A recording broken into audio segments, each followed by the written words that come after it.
Ciao. I'm so sorry to interrupt the festivities. It's so good to see you all enjoying yourselves, enjoying the beautiful sunshine and food. As you know, louder, I'm being told louder by the gentleman in the back. Thank you, Nick. Thank you for coming tonight. I was at the dog patch last night and it was amazing. A lot of people were there, and I was actually asking our dog patch parents to please tell their middle school parent self to still show up, because these nights are still important, even when you have a middle schooler. And I see some middle school parents here. Thank you for coming. Your children are so proud of the work that they do, and the faculty works so hard to put this together. So I'm so pleased to see you here. So having this type of gathering is so important in a Reggio Emilia inspired school. As you know, the Reggio School is really inspired by this, the web of relationships between the teachers, the children, and the faculty, and this triangle that keeps it all going and all together. I think you probably know I mentioned the teachers, but I would really like to acknowledge their incredible work. I think being a teacher is not an easy job, as you all know. Imagine being a teacher in a Reggio Emilia inspired IB language immersion school. So you probably already know the people that choose to be here at La Scuola really are like lifelong learners and educators. They are inspired and inspiring, and to have this kind of human next to your child, I think is incredible.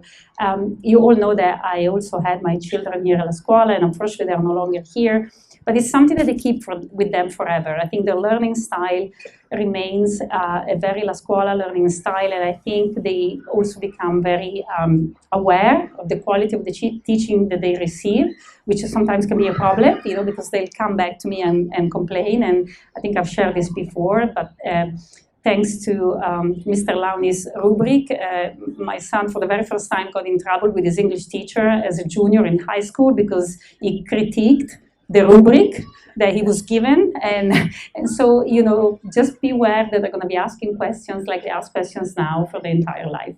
So I have a beautiful quote by Loris Malaguzzi that I would like to share with you, because it really describes the kind of school we aspire to be and we hope we are. So Loris Malaguzzi says, our goal is to create an amiable school. That is a school that is active, inventive, livable, documentable, and communicative. Our aim is to make a school that is a place of research, learning, revisiting, reconsideration, and reflection. We strive to create an amiable school where children, teachers, and families feel a sense of well-being. Therefore, the organization of the schools, contents, functions, procedures, motivations, and interests is designed to bring together the three central protagonists, children, teachers, and parents, and to intensify the interrelationships among them. So I couldn't say that better. So I think you really feel that and you remember that when you are in partnership with your child and with your teachers. I say this a lot, be kind to your teachers. They're precious and they're wonderful. And with that, I'm gonna pass the word over to our amazing lower head, school head, Amanda Fox. Grazie, Amanda. And thank you for, it's Doug? I'm sorry, I was told I should, sorry. I'm passing the microphone on to Amanda, but I'm passing this microphone on to Mr. Doug Launi, our middle school director. Thank you so much for being here tonight. Grazie Vale. Buonasera a tutti. I just came back this week from a 14-day trip in Italy with 9 13-year-olds.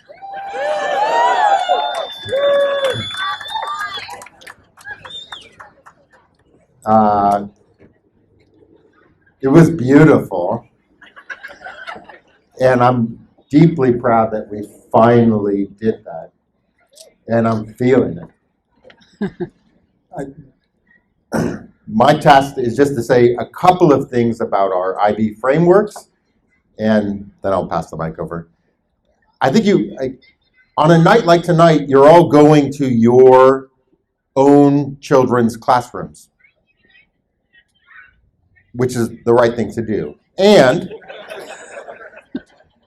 I want to open you to the possibility of like this is also an opportunity to look at the school as a whole. We run the primary years program from preschool through 5th grade and the middle years program in 6th through 8th. So if you have a chance to go into other rooms, particularly rooms that are where your child is going to, you can get a sense of what's coming next. And I just want to say that the primary years program is transdisciplinary in the sense that all of the subjects come together. Where like the big idea is that we're trying to help your children have a worldview, that we don't think the disciplines are in reality separated, that we want them to come together so they can see the whole world with a mathematical sense and an artistic sense and a language sense together. And when we get to the middle school, we do go into disciplines in that it's a bit of an abstraction, but so we can go deeper in those canons of skills in each of those disciplines. So I really want to welcome, I'm aware in these events that they're attended much more by lower school families. Come check us out on the 2nd floor. We're going to be making cheese. We have made cheese. Neela made cheese yesterday. She's going to make it again. And we are going to reflect on all the ways that cheese might be manifest in all of our disciplines.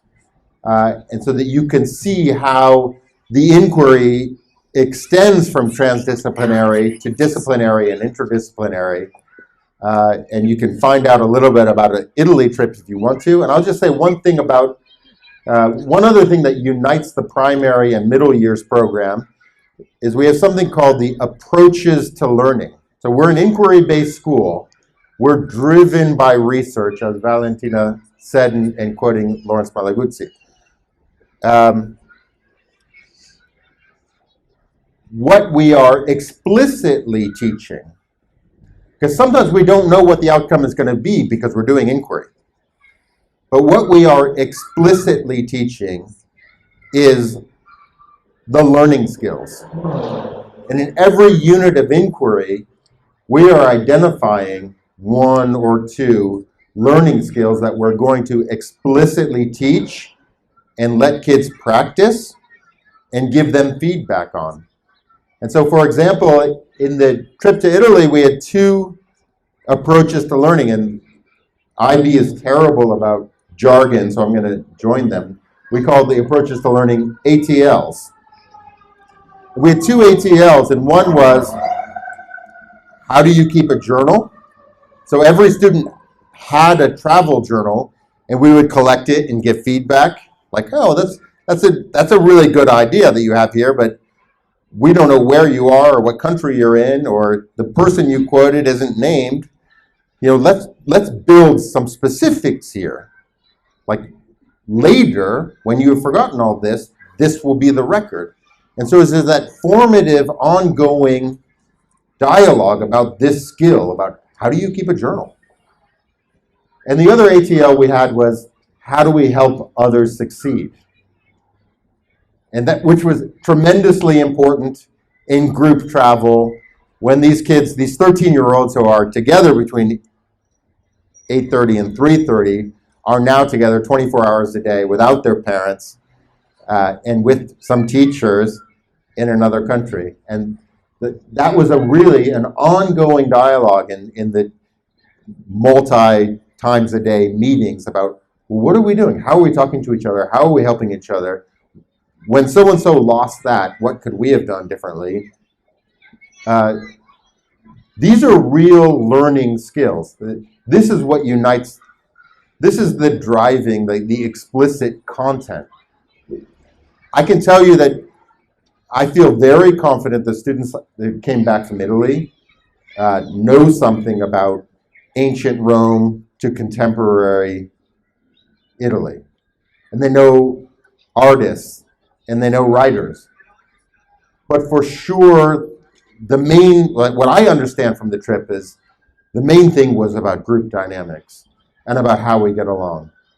And the main learning was there, and that was rooted in the ATL. And that was that having that focus on how we're going to help each other succeed is really what made the trip come together.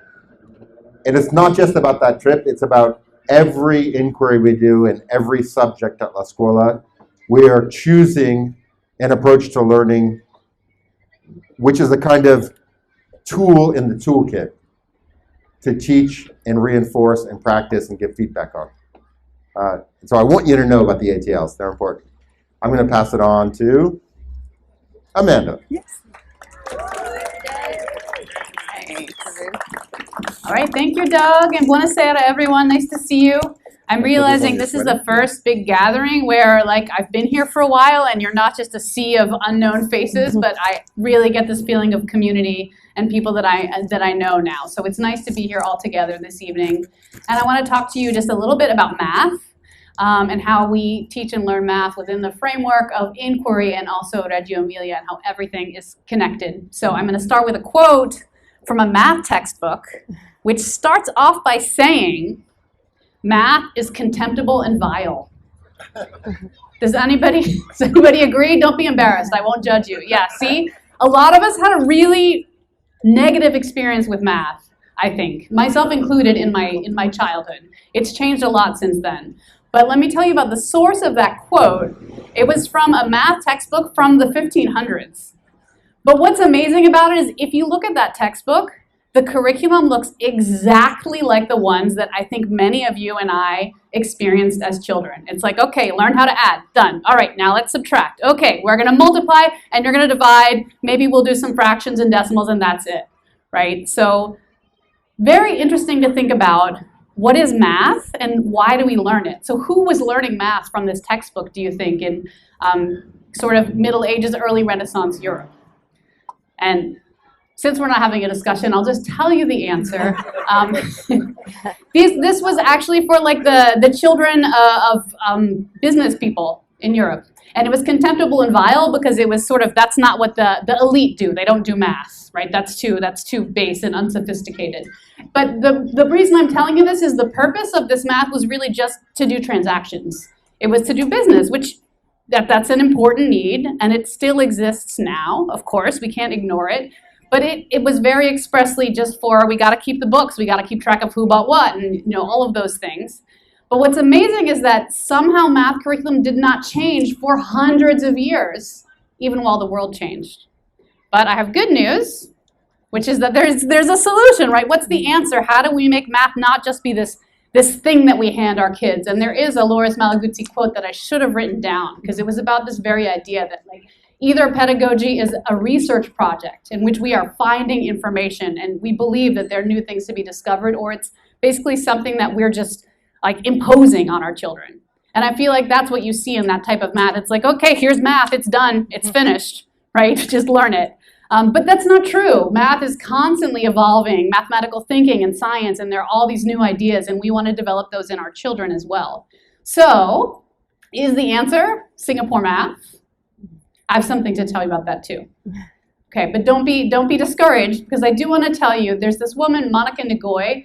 I had an opportunity to work with her at a previous school. She's an amazing math educator, and she was the translator for many of the Singapore math textbooks in French. But what she said to me was, Singapore math doesn't exist. Okay, but don't panic. All that means is Singapore math isn't like a special different thing that's only within Singapore math. All of the wisdom doesn't lie inside those textbooks and nowhere else. My point is that there's been an amazing change in math education in the past few decades, and Singapore math reflects that as well, and that's why we're using that program in elementary school. But we do a lot more than that too, because math is integrated with all kinds of things and with inquiry and approaches to learning, and it's a way of thinking about and understanding the world. And so one thing that I really love about the new Common Core standard, so as an example of how this is math, it's not just Singapore math. If we look at the Common Core, we have discrete skills that we are looking for students to develop, and those are the ones that'll be familiar to you, like adding within 10 and multiplying 2-digit numbers. But we also have these 8 mathematical practices, which are really about how do you think like a mathematician? How do you think mathematically? How do you think about the world in a sort of systemic way? And how do you think about how things are constructed? How do you take them apart and put them back together? And those skills are developing along with the mathematical skills. And the amazing part is they go together. Like they're made, each is made better by the other. So instead of saying like, here's a sheet of multiplication, just memorize them. And if I had a visual, what I would show you is this beautiful picture of Picture a grid that says like x times y equals z, b times a equals l, q times r equals d. You could memorize those things, but it would be meaningless, right? It's meaningless knowledge. That's the same thing as if we just give kids, here's the multiplication table, memorize it. They aren't seeing the connections. But as we're developing sort of these mathematical thinking skills like looking for patterns and generalizing, or modeling with mathematics, representing things in the real world with math, they start to see relationships. And instead of thinking, and I'll give you an example, I've talked to students and interviewed them about how they think about numbers. And I'll ask someone maybe, what's 7 times 6? And one child who has learned in the more traditional way or had flashcards might say, oh, it's 42.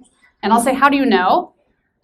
And then he'll say, oh, I don't know, is it 42? I'm not sure, right? It's just, But I remember speaking with another student who said, okay, well, 6s are kind of hard because they're just like out there in the middle. 9s are right next to 10s, so that's easy, and 6s are next to 5s. But he had a whole process of thinking about the relationships. So to get to multiplying by 6, we might think we multiply by 10, and then we cut it in half, and that's 5, and we add one more group. So this type of thinking is what we're developing in our students. And it's really amazing, and it's really fun, and it works. Like you can have your cake and eat it too. You can do the interesting exploration and discover things, and it's so much more meaningful when you have a kid sort of discover the idea of prime numbers by building numbers and seeing some can be built in a certain way and some can't, and why is that, and what else can we find? Or when we have kids, in kindergarten and first grade noticing even and odd numbers, that's the first pattern that they see, and then seeing like what happens when we put an even together with an odd. That's interesting. Does that always work? So we're building this real type of deep thinking even as we learn those basic skills, which is amazing. So we think a lot about the conceptual understanding along with the procedural fluency and the application. What can we do with this in the world? How do we take stuff out of the world and kind of translate it into this mathematical language and discover things and then maybe put it back out into the world? And so that's where we see really the inquiry and the discovery and the joy in mathematics here. So I'm excited that I think many of you will get to experience a little bit of that in the classroom. And I am going to now hand the mic over to Sally, who's going to talk about other exciting things. Thank you. Amanda. The paper gets bigger and bigger. Good evening, buonasera. At La Scuola, all students have the opportunity to learn in and through the Italian language from the age of 2. And I had the immense pleasure to join Valentina and many of the parents and Mario last night to see the early childhood years learning through Italian and 100 more languages at the Dogpatch Spring Showcase yesterday evening. We are in for a treat as well this evening with our talented, knowledgeable, and caring K-8 educators. I'll touch briefly on our language program, children's perspectives, and our recent standardized testing trends in English. Acquisition of more than one language is central to all IB programs. Their view has been woven into our teaching and learning from day one. They share every learner benefits from having access to different languages and through that access to different cultures and perspectives. Acquisition of more than one language enriches personal development and helps facilitate international mindedness. For these reasons, it could be argued that bilingualism, if not multilingualism, is the hallmark for a truly internationally minded person. We realize we reach a bilingual. I come from a very large Irish family, so I can talk over a siren. We realize a bilingual and then multilingual language development through the Montreal Language Immersion Model. When in early elementary years, students inquire into concepts in science, social studies, and math in Italian, which is a second language for most students. Daily immersion in Italian language and literacy, listening, speaking, early reading and writing also happens. English literacy is a small part of the weekly instruction, though with great intentionality.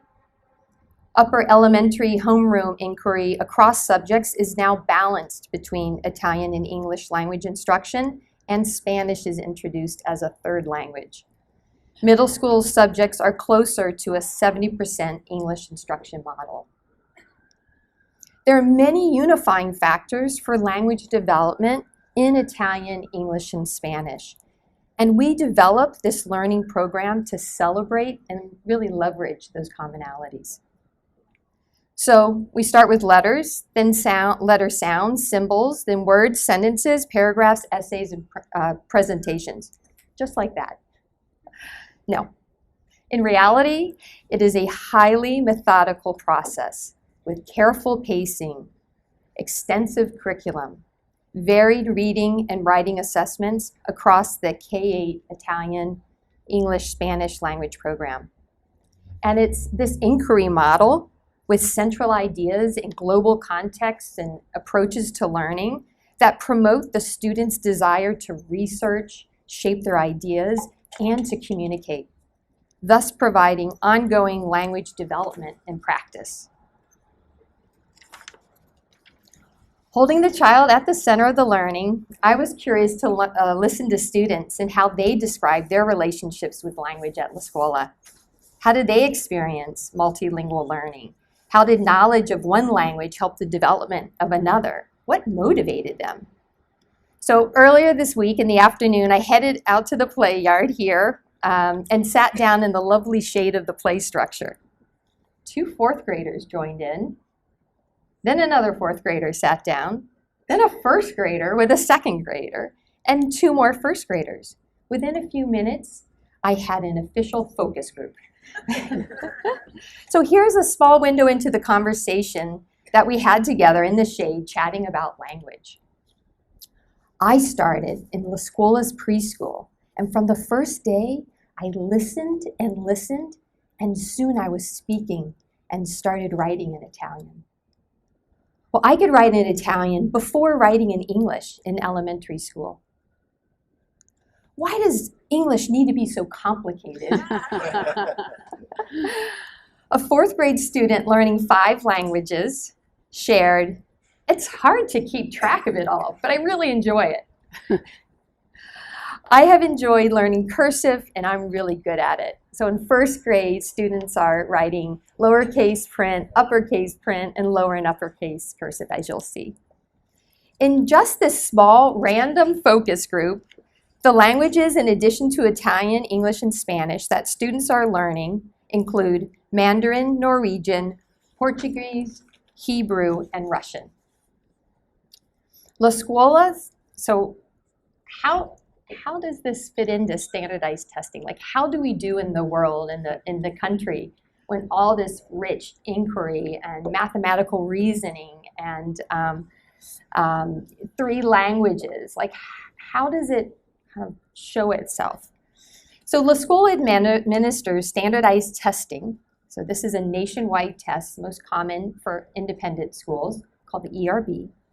And we administer these tests in grades 4 through 8 once a year. And in these early years, we have started to see a trend that mirrors a 30-year study comparing English subtest results, there are 5, in bilingual programs compared to those in primarily monolingual programs. The findings: bilingual program standardized test results, as we've seen at La Scuola, for English at first tend to be below monolingual programs at peer schools in the elementary. Then reach and then exceed the monolingual program test results in the middle years, like significantly. Vocabulary across 3 languages, reading comprehension, reading across, discussing, writing. And the one area that is the area of growth that we'll see is this reconciling with capitalization, punctuation, and spelling across 2 or more languages. It's challenging work, and we see the hard work that's making itself visible in its English subtests. So with explicit instruction and ongoing writing, over the years, students improve their mastery. So we'll be sharing a handout that kind of speaks to some of the points tonight, so you'll be able to have something visual and in your hands. And so with that, we have the highlight of the evening is going to be entering your children's classrooms. Teachers, so the classes, as we know, are either in the portables on the first floor or on the second floor of the middle, which is the middle school. So teachers will be standing by their classrooms. So if you're at parent-teacher conferences, you could tug on that, jog your memory to go there. Or they'll be standing near the entrance of the building. So at this point, you may head into the classroom. Feel free to bring a drink or food. And we thank you all so much for being here.